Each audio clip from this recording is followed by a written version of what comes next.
Vamos lá para baixo, para o Museu de Atenas, verificar a destruição que fizeram com a minha terra querida. E depois nós vamos no Monastirac comprar coisinhas, comprar Olá Floripa, olá Brasil, olá mundo, eu estou aqui André Patunas e este é o programa Vida Inteligente, trazendo o nosso querido amigo e irmão Jorge Antônio Ouro, para a gente abordar hoje um assunto por demais interessante, assim como todos são, porque a gente tem falado aqui no Vida Inteligente, durante esses 14 anos, muitas coisas, porque é muita coisa para falar e a gente tem que tratado com uma certa superficialidade, mas com alguma profundidade. Então, sempre que o tempo passe e a coisa reúne condições, a gente aprofunda um pouco, né? Então, hoje a gente vai abordar um tema que a gente falou muito em cima disso, que é Ex Occidens Lux, né? Que a luz saiu do Oriente, veio para o Ocidente. Então hoje nós vamos esclarecer isso, porque é muito bonito, né? Eu sempre falo aqui, né? É muito bonito falar latim, falar sânscrito, falar isso, aquilo, mas você tem que saber o que você está falando. Você tem... O que significa isso, né? O que significa a luz que saiu de lá e veio para cá? Como é que é isso? A luz sai, acende uma luz lá, apaga aqui. Então vamos esclarecer isso. Mas antes de mais nada, tudo bom, Jorge? Nós estivemos juntos agora em Brasília, foi muito legal, Brasília e Alto Paraíso, né? Como é que foi a experiência de Alto Paraíso? Foi boa, o período que eu fiquei lá, só fiquei com dor de cabeça quando estava lá em Cusco. Sim. Em Cusco, porque está quase 4.000 metros. Isso, né? 3.800, E aí Alto Paraíso também ficava o tempo inteiro, e é uma coisa para mim é raro, né? Porque a última vez que eu tomei um remédio para dor de cabeça foi em 1985. Sim. Então não tenho nada disso, né? E daí lá, esse sintoma, assim, um estado assim, é quase um estado orgânico alterado, né? É muito legal. Eu só tenho que agradecer a Adélia, né, que foi a organizadora desse trabalho, né, tanto Brasília como para Alto Paraíso, que me proporcionou. Para mim foi uma alegria imensa voltar 19 anos depois para Alto Paraíso, né? Que a última vez que eu fui foi no Réveillon de 2000, quando o mundo ia acabar mais uma vez, e eu estava lá no fim do mundo. Eu fui lá no fim do mundo, que ia ser em Alto Paraíso, ali tinha fogueira e tudo, não aconteceu nada. E que bom que nós estamos aqui. Mas foi muito bom ter voltado. Alto Paraíso se modificou muito fisicamente, mas a energia continua lá presente, né? Para quem tiver condição de senti-la. E a gente viu Vimana, viu Elemental. Foi muito legal, foi muito legal. Isso, mas privilegiados os que foram, é isso aí. Quem sabe, mas foi legal a gente estar junto, foi lúdico, foi muito. Olha, tive a oportunidade de conversar lá. Tudo. Conversamos, o Jorge palestrou, passeamos em alguns lugares onde foi possível. Brasília também foi maravilhoso, o encontro lá, então foi tudo certo. Quando você vai com uma boa intenção, sempre que você vai com uma boa intenção, a coisa flui, né? Quando existem outras coisas prioritárias na frente da sua boa intenção, aí já complica um pouco. Mas como esse encontro e essa viagem foi imbuída das melhores intenções, apesar dos percalços do retorno, né, Jorge? O retorno foi engraçado demais, mas tudo bem. De São Paulo para cá eu demorei 24 horas. Então, eu também tive que dormir lá, eu postei nas coisas, mas tudo tem uma razão de ser, né? Então aí. Então, Jorge, fora isso, tudo 10? 11. 11, é o único que dá 11, ele passa do limite das coisas. Jorge, o que é... Você já falou aqui muitas vezes, nós já abordamos isso, né? Mas hoje vamos focar exatamente nisso. O que é esse negócio de... A luz estava no Oriente? O que é isso? Claro que, como são civilizações milenares, né? 5, 10 mil anos, sei lá o quê, talvez mais. Mas isso que a gente... que a gente conhece... Mais para cá, a gente conhece os chineses, né? Falam 5 mil e tal. Então, para nós é mais recente, você já vai aprofundar isso. É por causa disso por causa dessa evolução, por causa dessas descobertas, que a gente disse que a luz estava no Oriente?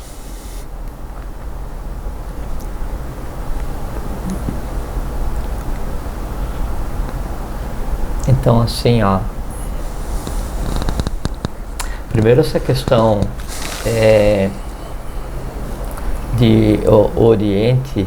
Bom, o Oriente é onde o Sol nasce, né? Isso. Ocidente a etimologia de Ocidente é da palavra queda, que é até onde o Sol cai. Norte é o que fica acima, e sul é o que está ao lado do Sol. Essa questão de ter se fixado o Oriente com relação à Ásia, por exemplo, né, e Ocidente com relação às Américas, é porque a cultura que a gente vive, o momento cultural que se vive hoje, é um momento cultural eurocêntrico, né? Então se considera Oriente o que fica ao Oriente da Europa, Ocidente o que fica ao Ocidente da Europa. Mas o conceito de Oriente, Ocidente, Norte e Sul, ele devia ser localizado, né? Então, para quem está na China, né, o Tibete é o Ocidente. Tá. Tem Não lógica. É essa que deveria ser a abordagem correta. Como toda a nossa literatura, né, aí tem uma origem europeia de maneira geral, né? Aí, então se cristalizou esse conceito de Oriente e de Ocidente. O conceito de luz, no caso, tem a ver com luz espiritual, né? Então, assim, de onde que emana o foco que está regendo determinado movimento. Uma coisa que é importante a gente destacar nisso é que o próprio conceito de luz, ele tem que ser dirigido à religiosidade de cada um, né? Religiosidade é religião, do religo, ligas, ligare, né? Que é ligar duas vezes, né? E o oso do religiosidade, o oso é abundância e o dade é qualidade. Então, religiosidade é qualidade daquele que tem em si a abundância de um dogma, de uma crença. Interessante. Interessante. Qual é a crença? Tanto faz, né? Se ele acredita em elementais enquanto um culto, ele tem religiosidade. Se ele pratica o culto aos antepassados, ele tem religiosidade. Se ele pratica o xamanismo, ele tem religiosidade. Se ele pratica um culto de matriz africana, ele tem religiosidade. Se é um culto pós ano zero, católico, hebraico, o que seja, também é uma forma de religiosidade. Se é uma tradição pagã, inca, tupi, pagã, o próprio conceito pagão, né? Sim. É um conceito também eurocêntrico, né? Que é como no caso do grego, né? O grego chamava o estrangeiro, né, de bárbaro, né? Mas bárbaro porque dizia que todo estrangeiro falava assim, bárbaro. Como não entendia o que eles falavam, então bárbaro são todos aqueles que não falam grego, né? Sim. Então daí pega-se a religião dominante e todos que não a praticam são pagãos, né? E na verdade para o pagão é o cristão. Isso. O pagão é o evangélico, o muçulmano, o judeu, ou qualquer um outro. Então é sempre a questão de ponto de vista, né? Então a luz, ela vai depender de para onde que você olha, né? E existe aquela luz temporária, regionalizada, ou existe aquela luz que é realmente o foco de onde emana o processo inteiro, né? Como é que a gente define? Me define isso. Eu sei que você não vai perder o raciocínio. Me define essa luz. A gente fala em luz, a turma, quer dizer, todo mundo vai pensar, o que é essa luz? É uma luminosidade, é uma lâmpada? Sim, então... O que é essa luz? É aquela questão, cada um tem sua própria luz, né? Cada povo, cada momento tem sua própria luz. É uma questão de escolha, né? Agora, a questão da escolha de cada um, da crença de cada um, da religiosidade de cada um, espiritualidade, né? O espiritualidade do space, não é o spes, né? Vem de sopro, né? Então, espíritos, né? O sopro, é o alento, né? Por isso que na origem tudo foi feito através do sopro. Por que foi feito através do sopro? Porque a primeira materialização depois do Akasha foi o Vayu, que é o ar, né? Então, o soprar é o ato de criar a matéria. Isso é espiritualidade, né? Então, qualidade daquilo que é espiritual. O que é espiritual? Tudo, né? Ok. Então, cada um escolhe, né, sua própria linha de espiritualidade, escolhe para qual local vai voltar o rosto para contemplar a luz. E então existem luzes temporárias e luzes que realmente independem da vontade de cada um. E como é que essa luz se move? A luz se move de acordo com o desenrolar da evolução da humanidade. Então a luz sempre esteve no Oriente? Claro que não, né? E mesmo se a gente desconsiderar essa questão do eurocentrismo, né? Então hoje, quando a gente pensa em espiritualidade, todo mundo fala assim, Índia, Tibete, né, Egito. Não, nunca foi permanente. Mas é o que nos ensinaram. Não é permanente. Porque assim, teve um momento em que o Tibete não era o conceito que se tem hoje. Teve um momento em que a Índia não era o conceito que se tem hoje. O próprio Egito, né, teve um momento que não era o conceito que se tinha, né, porque hoje o Egito vive um momento de apagar das luzes, porque todos os mistérios que foram professados ali e que serviram para daí fazer um movimento dessa luz, para que então houvesse transposição do conhecimento do Egito para o Ocidente através da Grécia, em preparação do movimento que ia acontecer Roma, Palestina, né, com a vinda do Jesus da igreja. Então tudo isso é temporário, né? E o tempo em que essa luz fica cintilando é o necessário para que aconteça uma retomada da lei. Só que tem acontecido assim, deveria ser uma luz única, né? Mas ela faz assim, vem, se mostra, desaparece, se mostra, desaparece, e se move na mesma coisa, se fosse um eletrocardiograma, sim, né? Sim. Ela se mostra e se move. E como é que a luz tem se movido? Como é que a evolução se move? Ela se move assim, você vai descascar uma laranja, né? Você descasca do norte para o sul, né? Nessa direção aqui, assim que a evolução segue, né? Tá? E por isso que em determinado momento daí houve a transposição desse movimento evolucional, né, daí do lado de lá do oceano para o lado de cá do oceano. No nosso caso é com a chegada dos portugueses, né, no caso do Brasil. Por exemplo, assim, quando a Europa ainda estava na pré-idade média, né, assim, lançada no mais profundo abismo cultural, social, né, mental, uma degradação total, né, aqui na América já floresciam civilizações como os maias, os incas. Da onde vinha a luz naquele momento? Do Ocidente para a Europa. Como?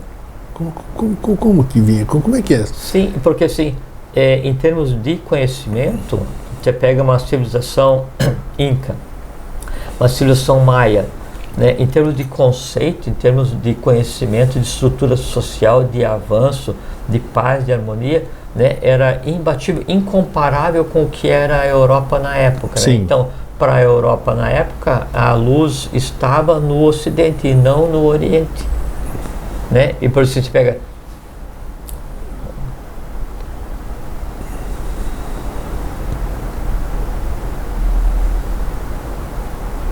Então, o Império Inca, Manco Cápac Mamaoclo, né?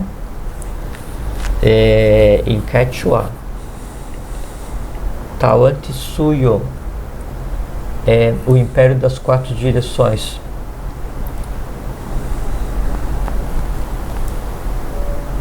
Toda estrutura temporal, político, espiritual, era dividido em 4 partes, seguindo o próprio momento da evolução, né, atual. A gente está no 4º momento evolucional. E era uma teocracia, né? E uma teocracia onde se privilegiava o ensino, né? E cada um das 4 divisões tinha autonomia. Esse é o conceito de sinarquia, né? Sinarquia são esses pontos em que a luz tende a vir à tona. Era o mesmo modelo da Atlântida, né? 4 cidades consolidadas, ou rúpicas, 3 arrúpicas, todas elas independentes, e uma teocracia. Você pega os maias com Quetzalcóatl, a mesma coisa, né? Teocracia, uma divisão quaternária, a divindade lá, a serpente emplumada, diz que ele carregava uma joia em forma de concha, onde o ar soprava em elipse, né? Também uma analogia à própria criação da matéria. Então, enquanto aqui se desenvolvia, né, assim, uma alta estirpe cultural, social, né, a Europa praticamente não existia enquanto sociedade, né? Então, nesse momento, a luz vinha daqui. Com relação ao Tibete, que tem nosso referencial, chega um momento em que Han, né, ele vai organizar com Manu parte da Europa, né, e aí vai e organiza parte dos cornos da África, parte da Ásia, né, aí pega a Índia e estabelece o império, né, Império de Han, né, que era uma sinarquia, né, e que era dividido também em unidades independentes, e que tinha os conselhos regentes eram os conselhos de educadores. Chega um momento em que daí há um embate final, Han sai da Índia e vem ter esse embate no Ceilão, que fica aqui embaixo, na ponta da África, em direção à Índia. Hoje o Ceilão chama Sri Lanka, né? Sri Lanka? Aquela ilha grande que fica aqui embaixo. Então, depois que tem esse último embate contra o mal no Ceilão, daí ele volta para o Afeganistão, e aí do Afeganistão, então, ele entrega o comando da sinarquia do Império de Han para essas unidades, cria um conselho baseado em educadores, e aí se retira para o Tibete, e daí de Han, que é o carneiro, que é guerreiro, ele se transforma em Lam, que é o cordeiro, que é o báculo, né? E aí cria o lamaísmo, né? E aí então o Tibete assume, né, essa questão de ser a luz espiritual, porque o próprio Manu se retira para lá na época, né? E aí quando acontece isso, então todo o entorno que acompanha esses movimentos se move para lá. Daí tipo assim, depois, na época de Odin nórdico, a luz estava no norte, né? Na época de Sumé, quando daí sai do altiplano andino e vem para cá, para o Brasil, para ele trazer a semente inca. Foram reinos distintos nas suas épocas distintas, né? Não houve nada concomitante, então, né? Não, porque de maneira geral sempre a tônica tinha que estar emanando de um lugar, né? Daí você pega o Egito ele é contemporâneo da Atlântida, né? Quando acontece o ocaso Atlante, aí então o Egito ele passa a fazer uma ascendente para o seu ápice, e começam os reis divinos, né? Desde os primeiros Menés, depois dá para citar Tutmés III, Nerebti, Temenópis IV, Cunaton. Então vários reis com estirpe divina, divino do ponto de vista de conhecimento, de origem, de onde emana a luz, né? Mas daí a Babilônia passou por isso, a Pérsia passou por isso, a Grécia passou por isso, a Palestina passou por isso, o Brasil passou por isso, com a vinda de Badesir para cá, né, em 985. Os fenícios, 950, 85, antes do ano zero. Depois teve um momento em que se recria esse processo, depois não ter dado certo no sistema de Roma, daí então se recria no Tibete, aí não dá certo lá em 985, daí se move uma parte para aqui, para a Serra da Mantiqueira, no ano 1000, né? Então antes de começar o processo de colonização, né? Então a luz ela se move, né, de acordo com esse evoluir das civilizações. Com relação especificamente ao termo Ex Oriente Lux, né? Isso. Então, Ex Oriente Lux é luz do Oriente, né? O ex não é de eis, o eis é et.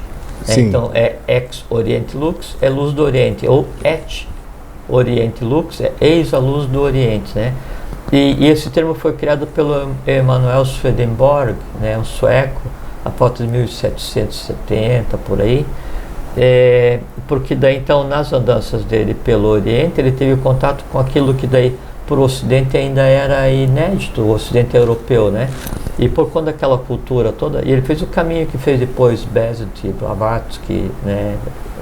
Muitos que trouxeram conhecimento para o Ocidente.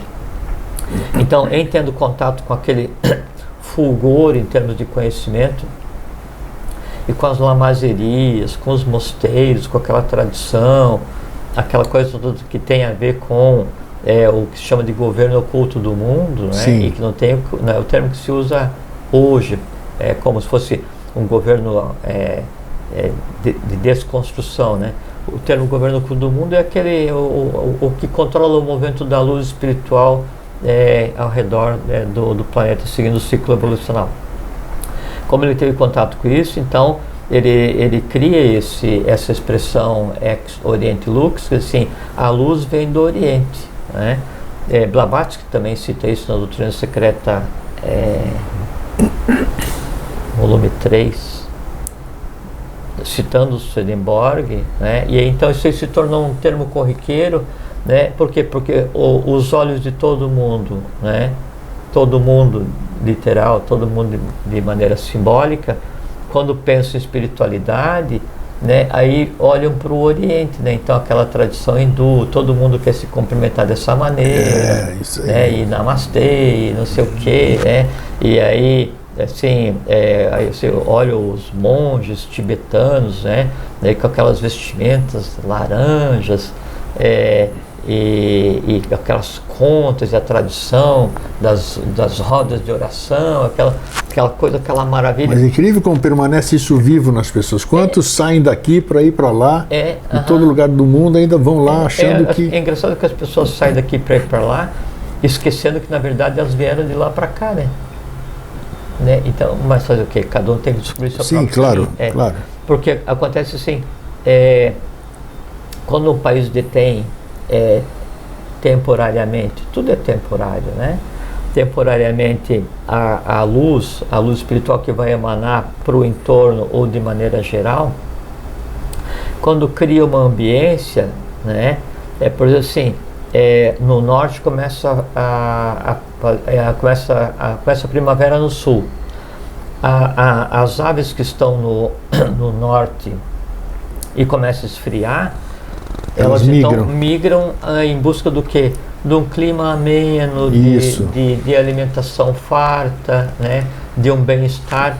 As mônadas, elas funcionam da mesma maneira. Então, quando a luz acende em determinado lugar, então cria uma ambiência e começa a migrar para lá. Então, os que começam a nascer são seres de alta estirpe espiritual para fazer o quê? Para ajudar a consolidar e propagar aquele movimento que está acontecendo.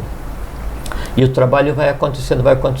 Daí quando o entorno começa a fazer pressão, né, e aquele país acaba perdendo a tônica, o que é perder a tônica?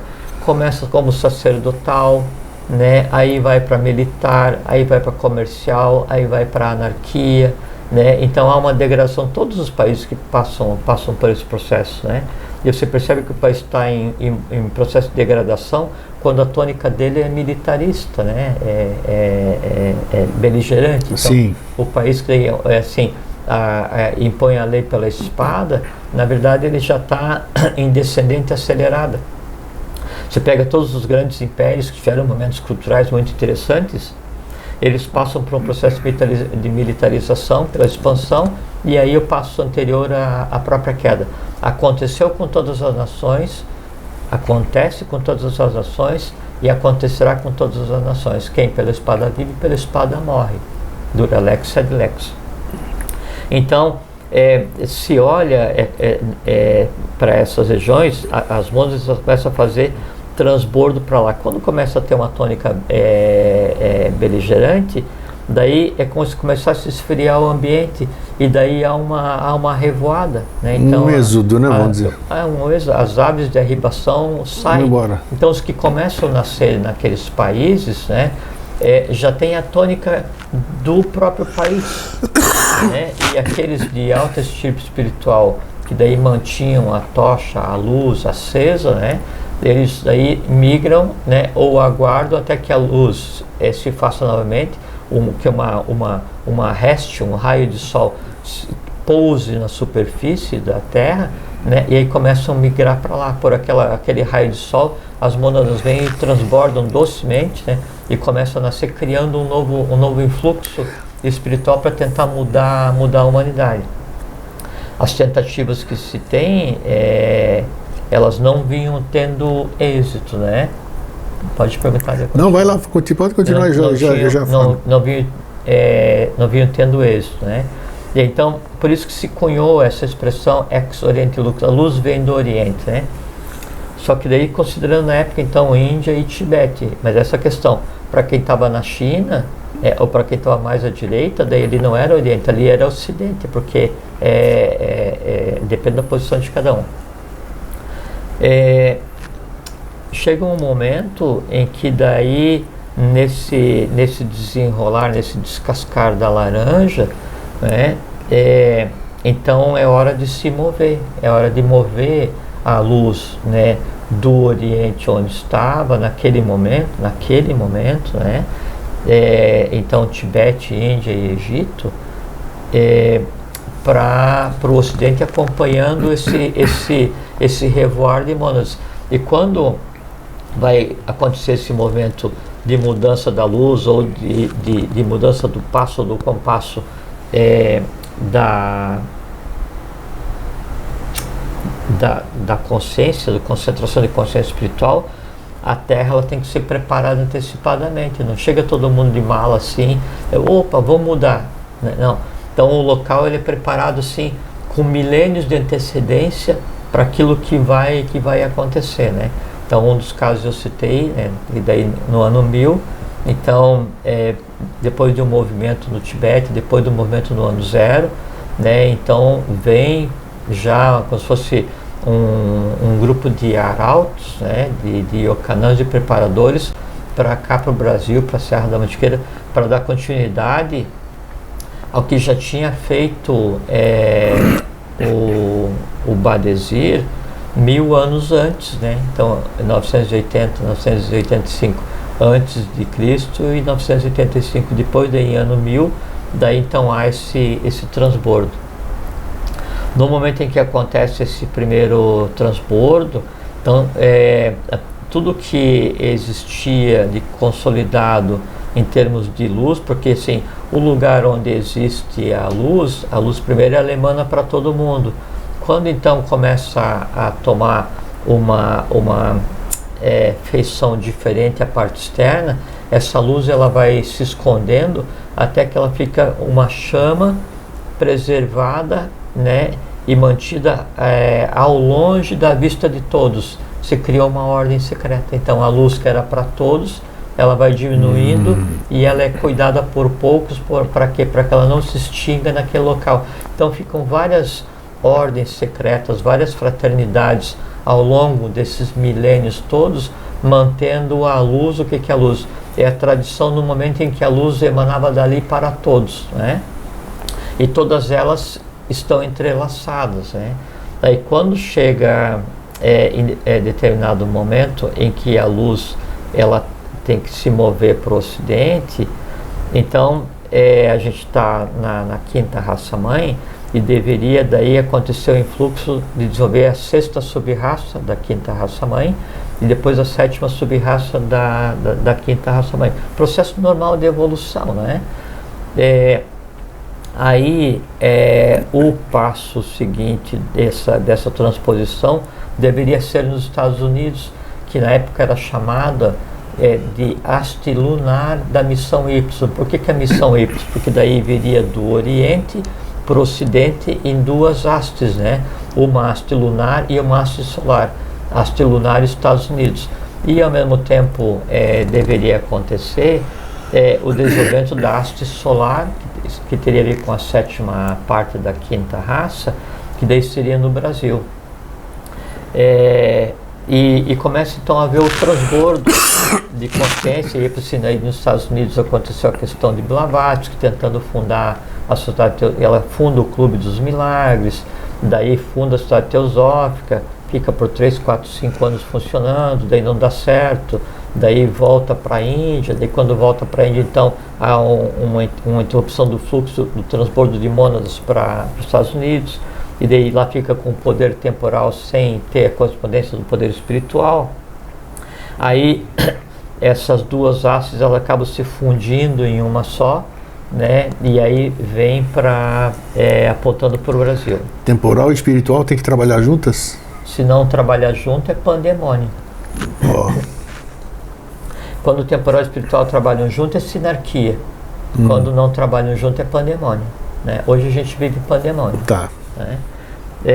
E aí havia também um influxo do que era chamada de missão dos 7 raios de luz. Então, 7 responsáveis por fazer esse movimento de mudança, né, desse influxo espiritual para o Ocidente. Por quê? Porque aqui era a Terra preparada para que isso acontecesse, né? Quando chega em 1924, então a fundação material, assim, não é o lança-âncora, mas é o tornar visível para a sociedade, visível para a humanidade, visível para o povo brasileiro, esse polvo das aves de arribação, né, esse pouso das aves de arribação. E então se funda em 1924, em 10 de agosto, na cidade de Niterói, o que seria a Sociedade Mental Espiritualista da Arana. E o que era a Sociedade Mental Espiritualista da Arana na época?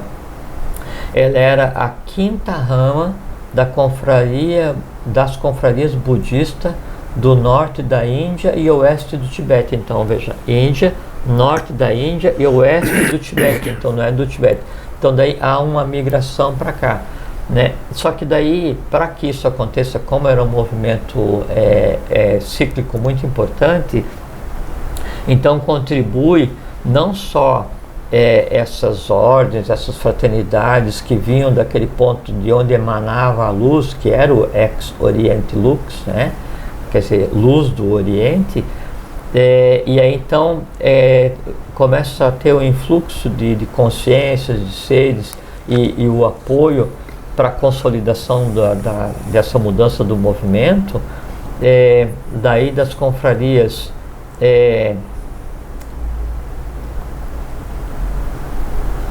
Líbia, Líbano, Egito, mais embaixo na Índia, né, Tibete, dos Estados Unidos, que existia em determinado estado americano, né, já há muito tempo, do Yucatán, né, no México, de Machu Picchu, no Peru, né, e mesmo daí só tendo aflorado, né, esse ouro filosofal em agosto de 1924 em solo brasileiro, já existia todo um trabalho feito antigamente, por assim, quando o filho de Manco Capac, Mamaoclo, vem e traz a semente Inca Tupi, né, então vem pelo altiplano, né, vem em direção a Santa Catarina, passa pelo Paraná, chamado Caminho do Pé-Biru, né, e entra para o Mato Grosso. Então aí já tinha confrarias ou fraternidades, né, antiquíssimas, né? E então a época, quando é fundado e quando é esterilizado esse movimento em Niterói, uma das que dá apoio existe lá na Serra do Roncador, no Mato Grosso, né? Não vou declinar os nomes porque não é o caso, né? E aí também uma já existia em Minas Gerais, né? Também deu apoio, né? Na Serra da Mantiqueira, e outra já existia em Roraima, né? E também deu apoio. Então é como se assim, todas aquelas chamas mantidas acesas ao longo de milênios, elas vêm e apontam para a mesma direção, para daí o conjunto delas reacender a grande, o que seria a grande luz, né? E aí quando acontece isso, então inicia o processo de consolidação, de construção, de expansão, e mesmo assim, só depois de um tempo em que então daí é promulgado, né, o ex-Ocidente Lux, luz do Ocidente, ou et Ocidente lux, eis a luz do Ocidente. Achei interessante quando você fez uma comparação aí da migração dos pássaros, que eles têm isso aí instintivamente, né? Foi muito interessante, eu acho que dá para a gente utilizar isso, mas isso é uma coisa natural, é instintiva, quer dizer, já nasce os animais, digamos assim, com a percepção que eles têm isso, é instintivo, é uma coisa que já ninguém os impôs, já nasceram com aquilo, é de alguma origem, então eles sabem que eles têm que ir, vamos, entre aspas, atrás da alimentação, tudo isso aqui, que nem nós temos que ir atrás da nossa alimentação. Qual é a nossa alimentação? O homem quer evoluir, a alimentação ele quer conhecimento, sabedoria, essas coisas, né? Então nós também vamos atrás. Por que é interessante isso? Por que os animais têm essa percepção, né? E sabem a direção, você vê tudo, é o elefante, você vê que eles saem daqui, atravessam milhares de quilômetros, sabem que a água estava lá, e eles não querem nem saber se tem obstáculo ou não. As tartarugas que daí vem nossa senhora, então desovar na praia onde nasceram. É interessante, se nós já passamos por esse processo, já fomos, digamos assim, já pertencemos a esse reino, né? Ou esse reino está em nós, né? Porque o reino animal está aqui, né? Dentro da gente. Por que a gente não tem esse mesmo comportamento? Por que a gente fica buscando esse ocidente se os seres de uma outra estirpe, vamos dizer, já tem? É interessante isso, né? E nós somos dotados de a inteligência, como é que a gente alcança isso aí? Por inteligência, por percepção, por como é que se diz? Os animais, instinto? Como é que é isso? É que no caso dos animais, a consciência deles está focada no sistema neurovegetativo, né? E aí, então, é uma coisa muito engraçada quando a gente vê um artigo científico falando assim, não, a abelha, ela enxerga dessa forma, a mosca enxerga dessa forma, o leopardo ouve dessa forma. Daí é você analisar uma jabuticaba conhecendo só a melancia, né? Sim. Então o máximo que você vai dizer é que é diferente da melancia, por quê? Porque não é verde listado, é preto por fora, é branco por dentro. É que uma coisa é você analisar a anatomia de um aparelho visual, né? Outra coisa é daí você ver o que acontece naquele aparelho visual. Como os animais têm a consciência focada no neurovegetativo, todos os sentidos deles ainda funcionam no plano etérico, né? Então a águia está a, sei lá, quantos mil metros de altura, né? Sim. E daí ela vê o ratinho, o rato. Tá ali, ó. Aí a pessoa assim, nossa, mas eu queria ter a visão da águia. Eu queria ter os olhos de águia, né? Então eu falo assim, nossa, você tem uma visão de águia. Não, a águia do ponto de vista humano, ela praticamente cega, né? O que acontece é que a águia vê etericamente, né, aquela vida. Então, e como as curvas, né, e as limitantes de matéria só existem no plano denso que a gente vê, acima do plano material, todas as coisas são visíveis o tempo inteiro, todos se veem, todos se ouvem. Então ela está vendo o que emana daquela presa. Como o que emana, né, ela consegue compreender porque é daquilo que ela se alimenta, ela se lança em um voo vertiginoso diretamente sobre a presa e de olho fechado. Ela não está enxergando. Não tem erro. Lógico, porque ela não está enxergando. É verdade, isso aí já fizeram. Essa que é a diferença. Então, no caso das aves de arribação, as mônadas, né, é a mesma coisa.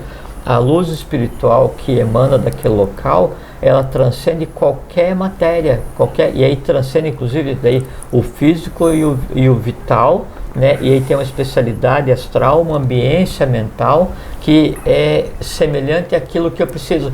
O similis similibus congregantur, né? Como se fosse peças de Lego, né? Ou se está montando um quebra-cabeça, daí tem aquela miríade de peças, né? E você fica daí com a visão tentando medir. E é muito engraçado você montar um quebra-cabeça, porque Manas, a mente concreta, funciona baseada em imagem. Daí quando você vai encaixar uma peça no local adequado, tem duas formas. Ou você vai pegar a peça e vai arrastar buraco por buraco e vai desistir, porque você não vai conseguir fazer nenhuma. Ou você olha para a peça e olha para o local, encaixa mentalmente e só coloca a peça. Sim. Então, quanto maior a tua facilidade de visualização, mais facilmente você encaixa, você monta um quebra-cabeça. Do ponto de vista espiritual é a mesma coisa. Então, aquele que está por nascer, há um lugar no qual ele se encaixa, né? E ele vai e se coloca ali, daí vem e nasce, ajudando a consolidação do transbordo.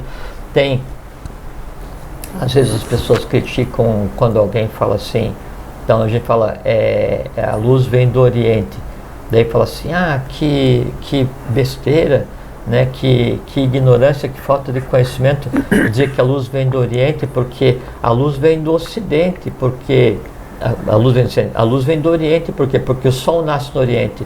Se para você a tua luz é o Sol, então ele vai nascer sempre no Oriente, sempre vai retirar. Ele vai nascer no Oriente, por um tempo, por quê? Porque depois vai haver um movimento físico e o próprio Sol vai nascer no que hoje a gente considera o Ocidente. Mas isso é outra conversa, né? Então, se você cultua o Sol, né, se você é um pagão, né, e depois até se mudou o 25 de dezembro para a festa do Sol. Isso. Natalis Solis Invictus, né? Sim. O dia do nascimento de Hélio, né? Hélios do Sol, né? Isso. Então se botou para 25 de dezembro. Então, se você tem o Sol por referência, então lógico, eu falar para você que a luz vem do Oriente, para você hoje é uma heresia, né? Por quê? Porque o Sol nasce, mas eu digo assim, tudo bem, mas então espera, porque um dia fisicamente o Sol vai nascer no Ocidente, mas não é o caso hoje, né? E aí, se a gente está tratando de luz espiritual, né, aí essa luz se move, obrigatoriamente ela se move.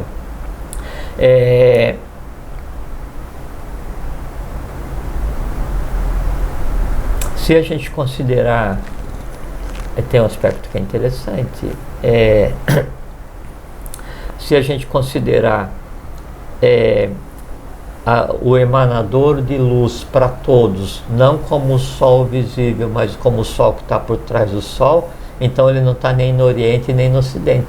É como aquele negócio assim, que é a sinarquia, né? Sinarqué, né? É um conjunto, um governo de princípios. Não é esquerda, não é direita, não é centro, é acima. Então a sinarquia, ela está acima do que se conceitua hoje como política. O que é o Sol real que está por trás do Sol físico que a gente vê? Ele não está nem no Oriente, nem no Ocidente, nem no Norte, nem no Sul. Ele está em um ponto de onde emanam os próprios conceitos. Então, ainda assim, não tem como dizer que o Sol estaria fixo no Oriente, porque o Sol oculto não está no Oriente. Sim. Tá? Então, respeitando as crenças de cada um, então tem ordem, então que não a luz emana do Oriente, 100% certo. Por quê? Porque cada um coloca o seu norte onde bem entende, né?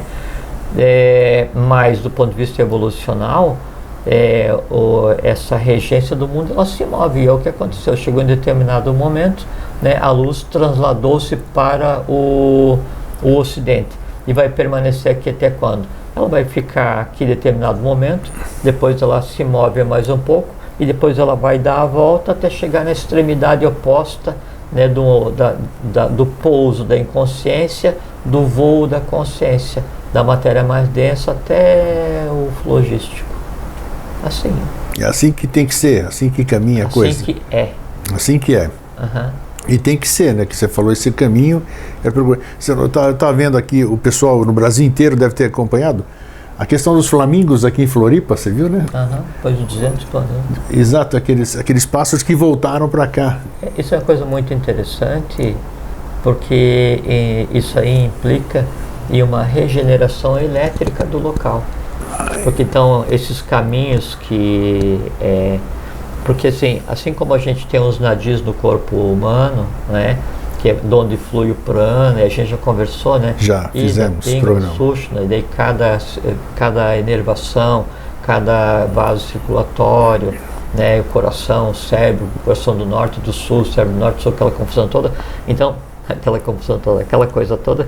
Então daí há liames elétricos, né, onde flui a consciência, obrigatoriamente toda matéria tem que ter fio condutor de consciência, porque senão ela deixa de existir. Mineral, vegetal, animal, hominal, débico, angelical, flogístico, não interessa o que seja. Se é formado por matéria, não importa a densidade da matéria, nessa matéria tem que fluir consciência, porque senão ela deixa de existir, porque a consciência ela é agregadora, a consciência é a expressão máxima da vontade, né, da vontade universal. Então, se não tiver consciência, ela desagrega. Então, da mesma forma como o corpo humano tem os nadis, né, o corpo mineral, né, desse ente que a gente habita, que a gente chama de Terra, Bumi, né, que é o corpo planetário, ele também tem seus nadis. Onde é que flui o quê? Onde é que flui a vitalidade? O que é a vitalidade? Quanto tempo você consegue ficar sem contato com a divindade máxima do universo? Quanto tempo você fica sem respirar? 1 minuto, 1 minuto e meio, 2, não sei. É o tempo que a tua organização conceituada como vida consegue permanecer coesa. Depois desse tempo ela se desagrega, né? Então, na Terra, a mesma coisa. Então, flui esses nadis, esses canais de vitalidade, né? E os animais, eles têm isso como se fosse GPS, né? Então ele entra num daquele fluxo, aquela diretiva, né? E ele tem a identidade, porque assim como cada um tem seu plano individual, cada um tem a luz de cada um, ela tem número, né? Antes de ter nome, ela tem número, né?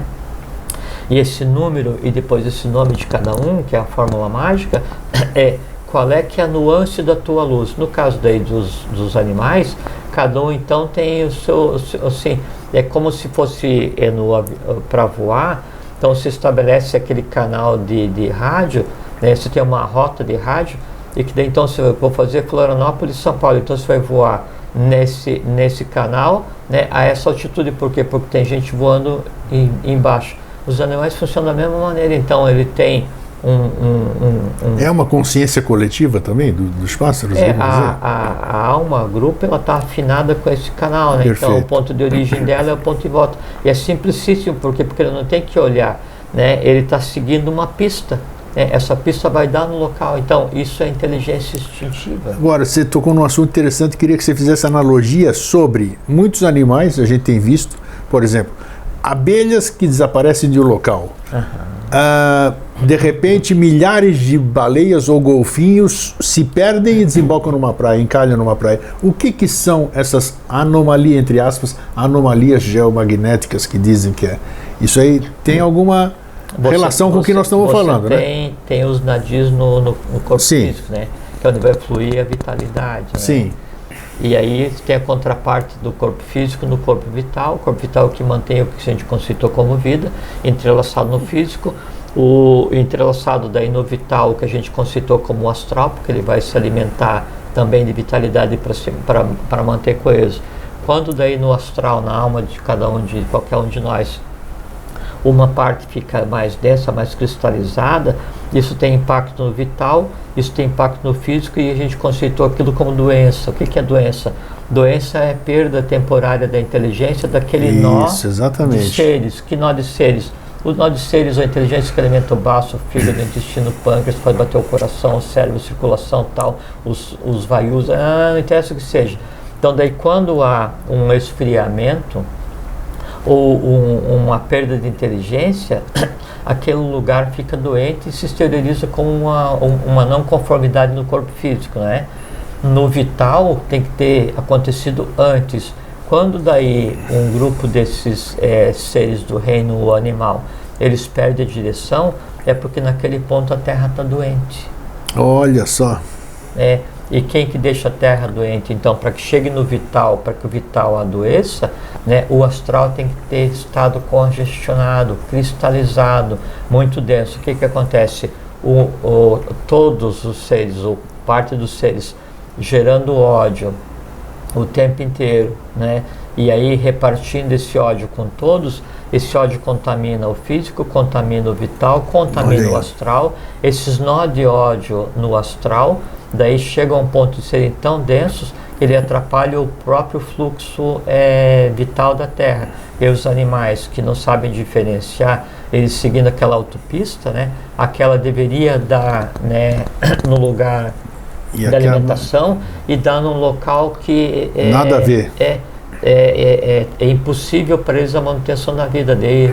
Desligar o GPS deles, acabou. A baleia vai dar no Saara, o pinguim vai ir para, sei lá, para algum lugar, e aí eles morrem porque deram a direção errada. É como se temporariamente o GPS que a gente tem, ele tem um conjunto de satélites estacionários, né?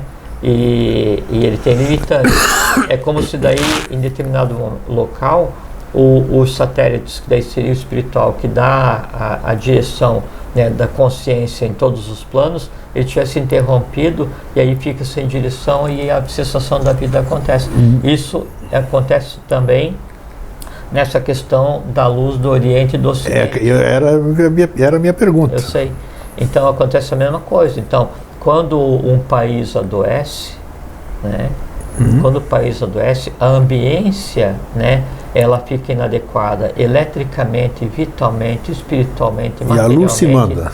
A luz se manda, por quê?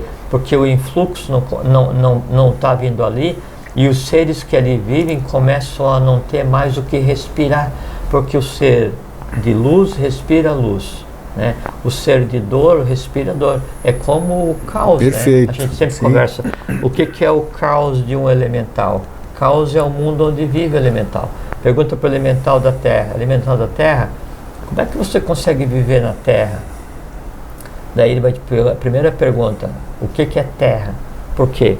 Ele é formado de terra, se alimenta de terra, alimenta a terra, vivifica a terra, pensa a terra, ele é respira a terra. Ele é a alma da terra. Sim. Né? Então ele não consegue conceber o que seja. Quando o conjunto de mônadas, né, conjunto de almas, né, passa a não ter o que respirar em determinado lugar, por questão de sobrevivência, começam a não vir mais para lá. Começam a não vir, e migram. E aí essa migração que aconteceu do Oriente para o Ocidente, por um movimento evolucional, uma coisa simples, natural, tem nada de estranho nisso, né? O que acontece é que daí, como o movimento evolucional ele é cíclico, aquele lugar vai ter que ser reparado, né? E aí quem vai fazer o processo de reparação? Todo iniciado, todo adepto, ele teria por obrigação o conhecimento necessário, ter o conhecimento necessário e suficiente para se autorregenerar. A Terra se autorregenera, né? E ela passa por várias mudanças físicas. Então, quando determinado local, né, ele cria uma ambiência tão insalubre, a ponto de ali não poderem existir mais mônadas de alta estirpe, onde dali não emanar mais luz nenhuma, falta tanto oxigênio que nenhuma chama se faz ali, daí a própria Terra, ela acode o local, ela vai restabelecer o equilíbrio no local, ela vai purificar novamente o local, para que fique apto a receber um novo influxo, né, espiritual. E como é que ela vai fazer esse ajuste? Como sempre fez, dá uma mexida, água dá uma arrumada, né? Fogo dá uma arrumada, terra dá uma arrumada, vento dá uma arrumada e tal. Porque é um ser vivo, né? É um ser vivo, está ali.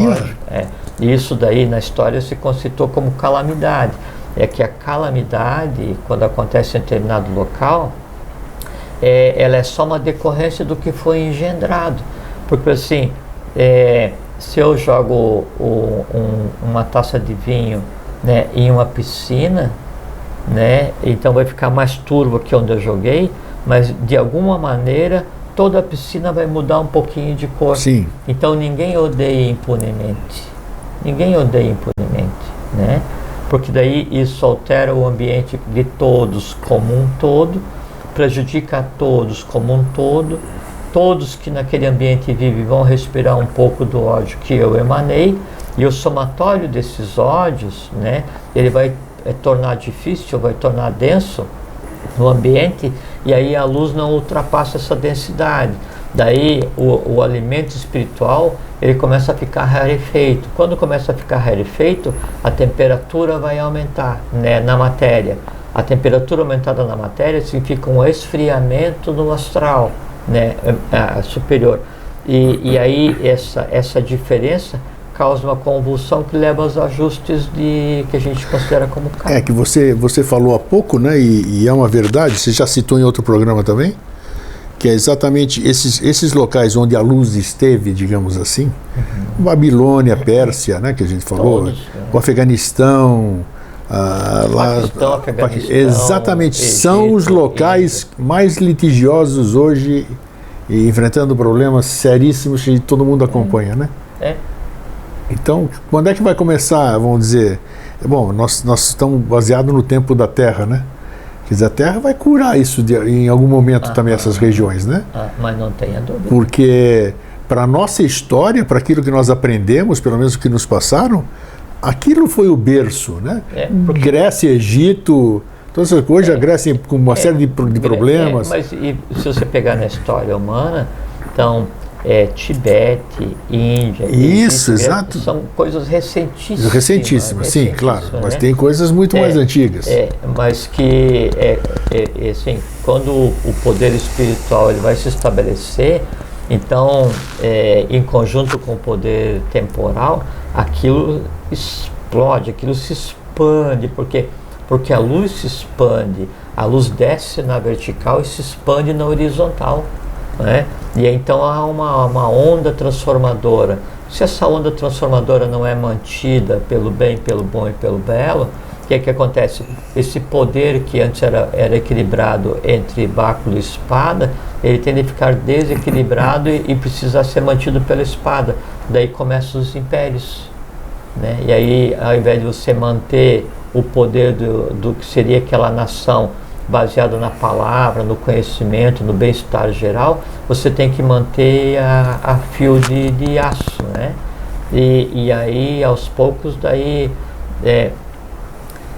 que é uma coisa muito interessante, né? Porque o próprio gênio do aço, né? Da arma, que se alimenta só de sangue e dor, né? Por mais bela que seja a arma, o alimento dela é só o sangue. Sem dúvida. Né? Por mais glamouroso que seja você carregar uma pistola na cintura, né? A única forma daquilo se alimentar é ceifando a vida de alguém.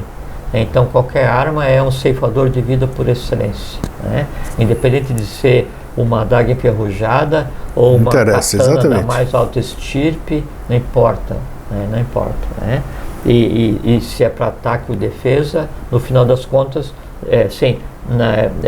aonde a bala parar, uma vida foi ceifada, né? Ou a flecha do arco, ou a ponta da espada, qualquer coisa, não importa o que seja.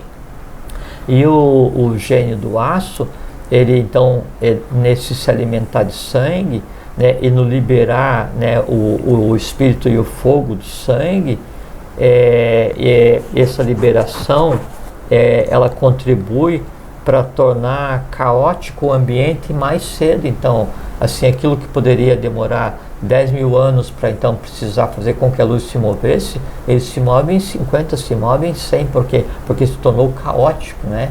E sempre o sangue derramado, ele converge para a alma, né, do comando, de quem originou. Então, você vai derramar sangue em um outro país, né, a cobrança vai acontecer lá, porque foi derramado.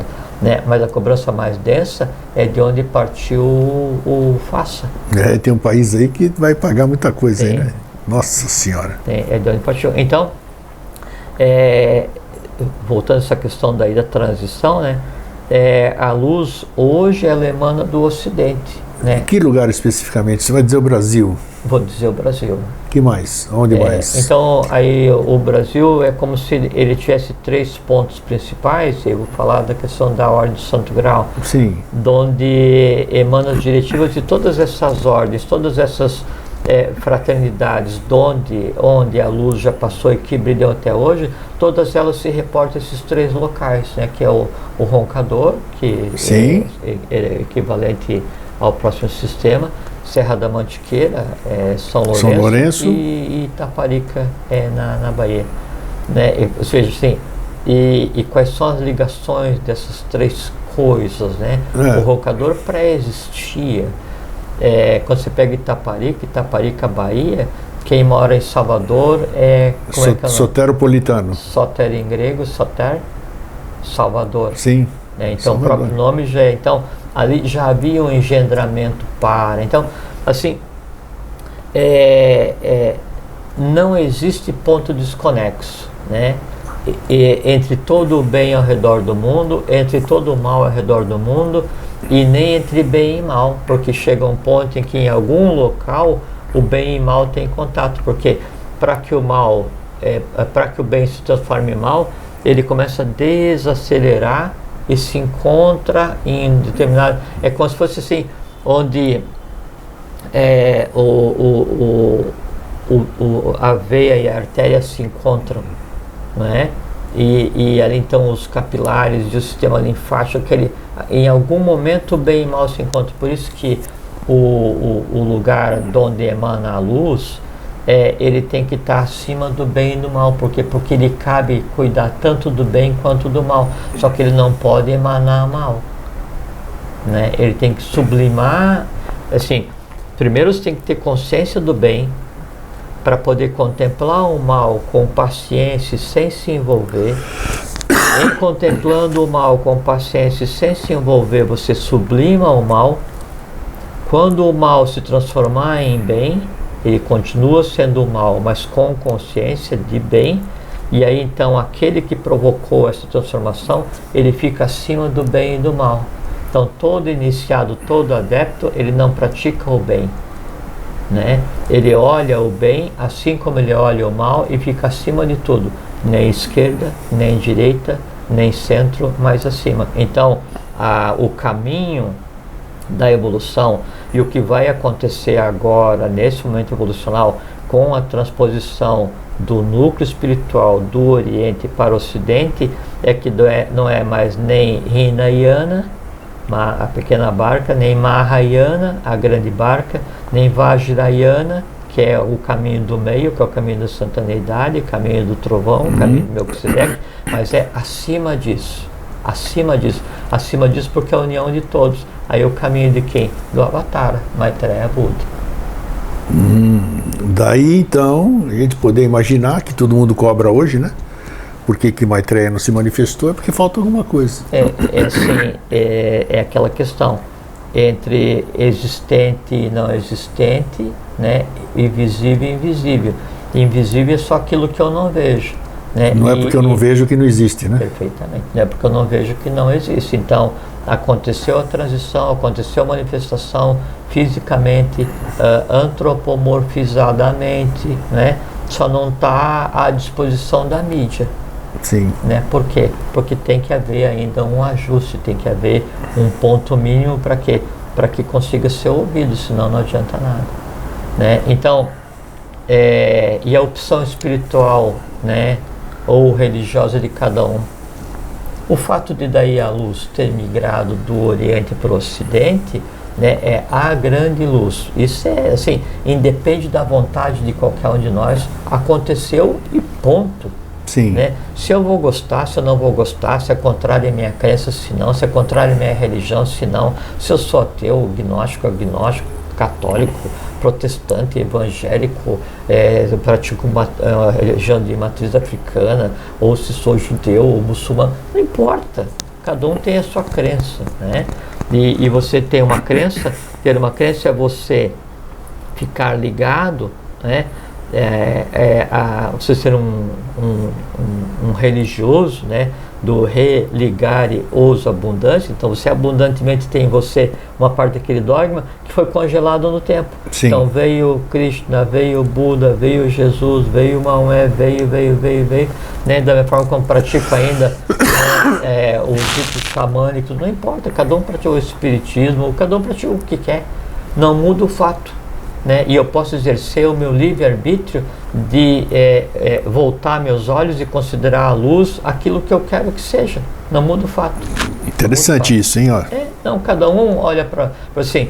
Então, a gente sabe que tem o foco, a luz viva, né? Assim, flamígera, né? Ativa, né? No Brasil hoje, né? Mas eu não acredito em nada disso.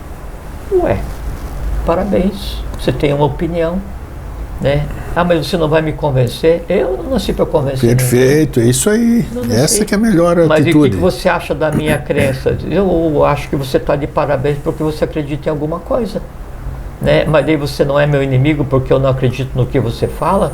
Não. Isso aí. Né? O que não é certo é daí você me ofender pelo que eu acredito. Exatamente, porque é o que mais acontece. Eu não te ofendo pelo que você acredita.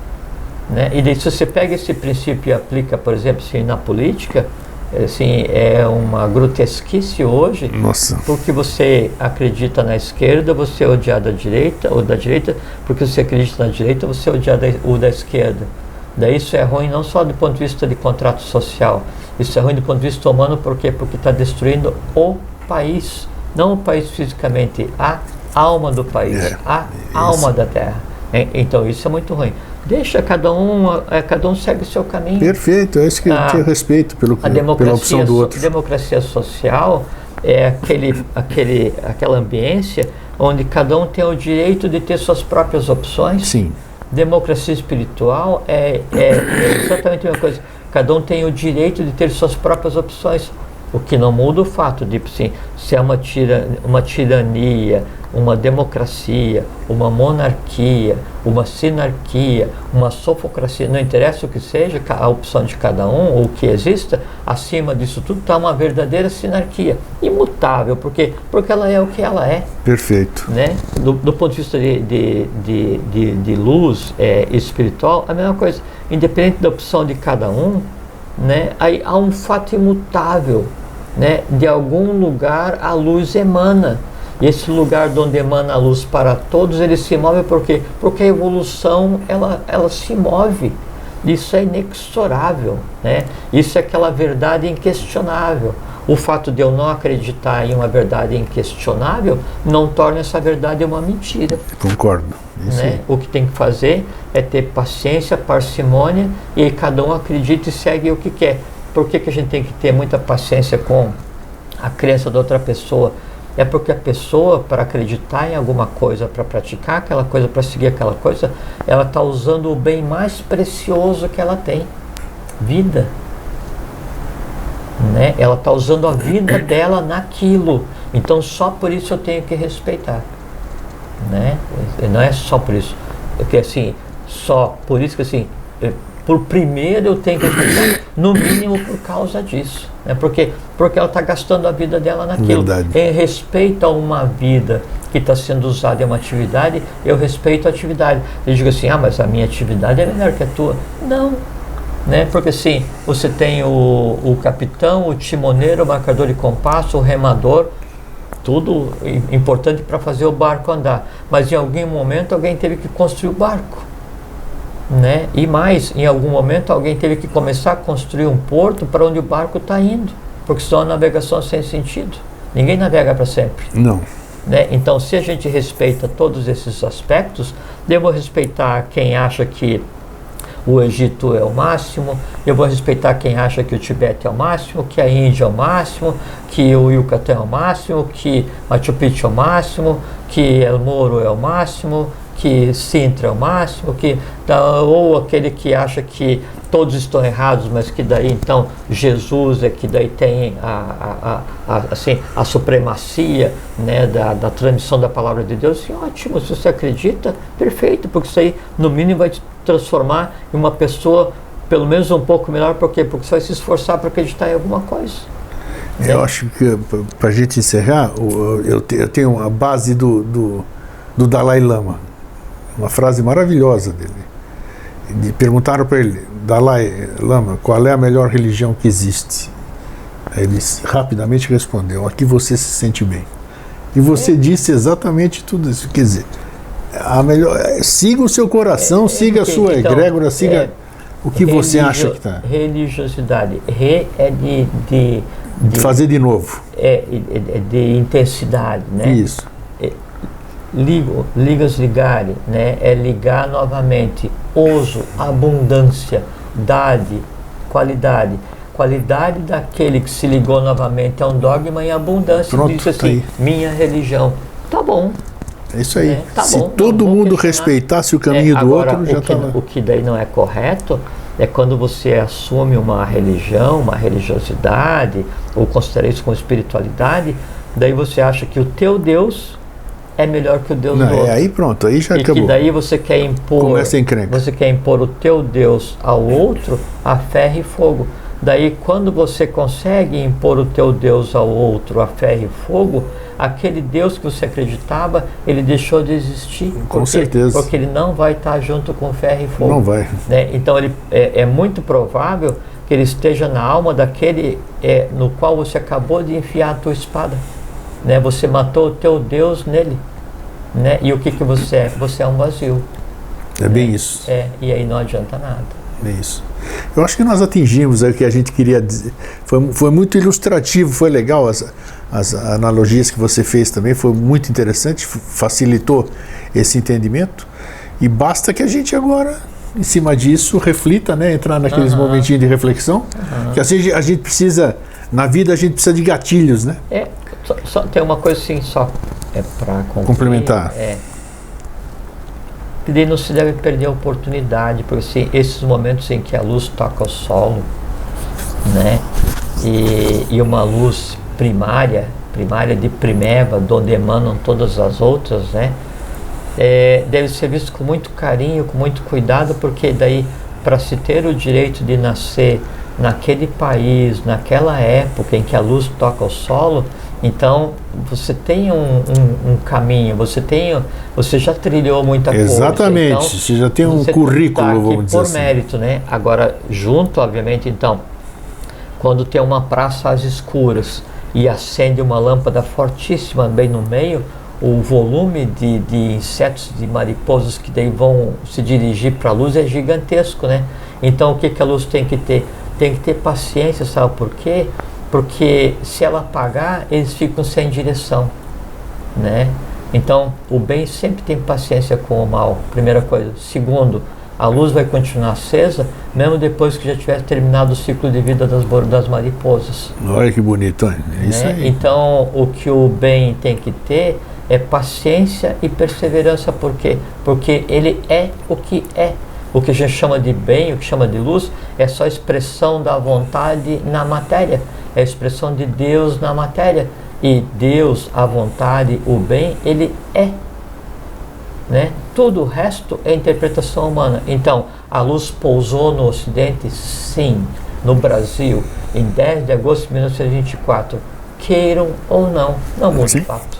Então, e o que você falou, tudo isso que você falou, tem uma coisa também, ninguém dá o que não tem. Você precisa ter tudo isso aqui para você poder... É o ex abundante accordes as loquitur. A boca fala o que do coração. Perfeitamente. Então é isso. Você só fala o que tem no teu coração. O que tem no coração? O coração é a mente. Então aí a alma, né, ela toma forma, né, através do e você não pode assim pensar que porque você tá com uma roupa alva, isso esconde tua alma escura. Não, né? Não, primeira coisa é ser verdadeiro. Você não pode pregar a verdade quando você não vive na verdade.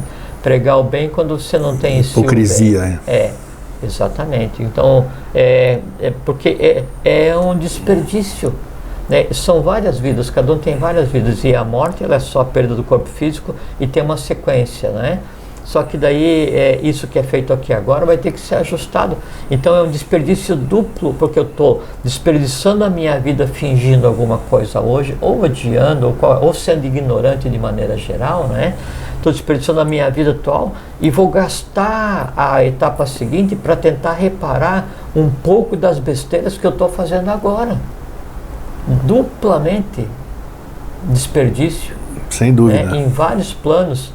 Né? E aí a lei universal ela é regida pela economia. Então, por questão de economia de vida, vamos tentar ser pacífico, ser bom, praticar o bem, contemplar o belo, porque quando eu fico em um estado de consciência, né, adequado à luz, fiat lux, a luz se fez aonde? Primeiro em mim. Olha, tudo isso aqui nós falamos hoje para reflexão, é um presente de Natal, e Natal significa o quê? Natal, renascimento, né? Renascimento, nascimento. O nascimento de Hélios, o Sol. Exatamente, então tá aí. 25 de dezembro. Jorge. Era uma festa pagã. Pagã, claro. Jorge, foi bom receber você mais uma vez. Igualmente, eu estou muito contente de ter voltado. É isso aí. Antes tarde do que nunca, né? Isso é bom. Mas a nossa vida é assim, a gente tem que dar tempo. Nós acabamos de falar exatamente isso. Eu estava conversando com uma pessoa, daí perguntou assim, como é que tá, assim, como é que vai indo a vida, a saúde? Tá tudo 102%, né? Porque eu tenho certeza absoluta, né, que a minha vida, ela vai existir até o último segundo em que eu seja útil, né, para o processo como um todo. Não sou mais útil. Pronto, acabou. Docemente a vida vai acabar. Tchau, tchau. Com uma garoa bem tênue numa manhã de primavera e eu vou acordar muito feliz e satisfeito para continuar trabalhando. Beleza, mas eu espero que você fique aqui muito tempo. Não, todos nós vamos ficar até quando seja necessário. Exatamente, né? É isso aí. Nem um dia antes, nem um dia depois. Né?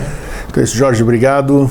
E para vocês, um fraterno abraço e um feliz sempre. Fiquem bem, fiquem em paz, tenham uma boa vida e que a luz se faça em cada um de vocês.